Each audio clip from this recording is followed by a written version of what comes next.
This is the broken news. Tonight, we're not just talking about bias. We're not just talking about politics. We're talking about something far more dangerous. We're talking about how one of the most powerful voices in America built an empire by making people dumber. Sean Hannity, a man with millions of viewers, massive influence, and a track record that raises one question: is this journalism, or is this calculated idiocy? Sean Hannity isn't just a TV host. He's a brand, a machine, a nightly ritual for millions of Americans. On Fox News, he presents himself as a truth teller, a fighter against the mainstream media. But here's the problem. He's not outside the system. He is the system. For over 2 decades, Hannity has mastered a formula: simplify complex issues, turn politics into outrage, and feed viewers exactly what they already believe. Not truth, not nuance, comfort, confirmation, and conflict. And that formula, it works, because outrage sells. Let's talk about facts, or more specifically, Hannity's relationship with them. From the Iraq War to election narratives, Hannity has repeatedly pushed claims that later collapsed under scrutiny. But here's the key. It doesn't matter if it's true. What matters is, does it energize the audience? Does it protect the political side he supports? During the era of Donald Trump, Hannity crossed a line that most journalists won't even approach.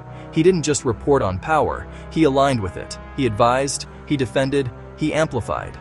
At times, it felt less like a news show and more like a nightly campaign rally. And when journalism becomes loyalty, truth becomes optional. Here's where things get dangerous, because Hannity isn't just a commentator, he's an entertainer, dressed as a journalist. Every episode follows a pattern. A villain is introduced, a crisis is exaggerated, and a solution is simplified. It's not news, it's storytelling, and like any good story, it needs heroes and enemies. So, who are the enemies? The media, the elites, the left. It's a constant cycle of division, because when people are angry, they keep watching, and when they keep watching, the machine keeps making money. Now let's talk about one of the most critical moments, the pandemic. A time when accurate information literally meant life or death. And yet, Hannity, like others in his lane, often downplayed the severity early on, questioned experts, and fueled skepticism. Now, to be fair, many voices across the spectrum got things wrong early. But the difference is scale. Hannity wasn't just talking to a few people, he was speaking to millions, every night. And when influence meets misinformation, the consequences don't stay on TV. They spill into real life. Here's where the contradiction becomes impossible to ignore. Hannity talks about freedom, free speech, fighting corruption, but at the same time, he defends powerful figures, attacks dissent, and dismisses criticism as fake news. It's a double standard. One rule for allies, another for everyone else. And this isn't new. It's part of a broader strategy. Control the narrative, and you control perception. Because in today's world, perception is reality. Then came a moment that cracked the illusion. The aftermath of January 6th Capitol riot.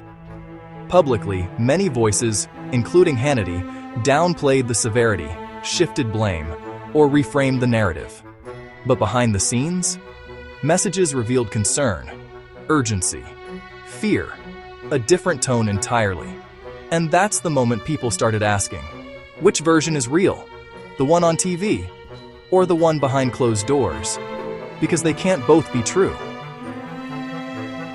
This isn't just about Sean Hannity. It's about something bigger. It's about what happens when entertainment replaces journalism, loyalty replaces truth, and outrage replaces understanding. Because when that happens, people don't just disagree, they live in completely different realities. And that's where the real danger begins. So here's the question. Is Sean Hannity the problem, or is he just a reflection of what people want to hear. Drop your thoughts in the comments. And if you want more breakdowns like this, where we cut through the noise and expose what's really going on, hit subscribe, because this is the broken news.